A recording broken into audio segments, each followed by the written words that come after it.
Так, обзор новой модели Barbecue Garden Chef.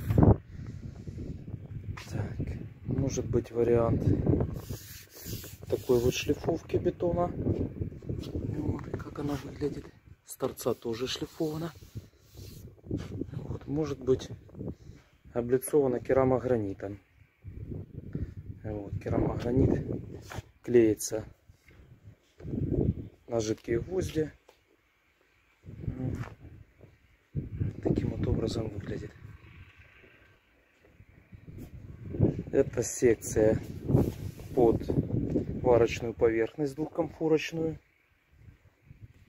Моечка прямоугольная. Кран можно слева-справа поставить. Вот.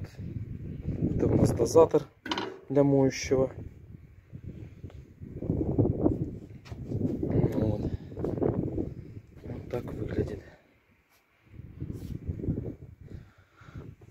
Дверца из нержавейки. Тут полочки. Так вот закрывается.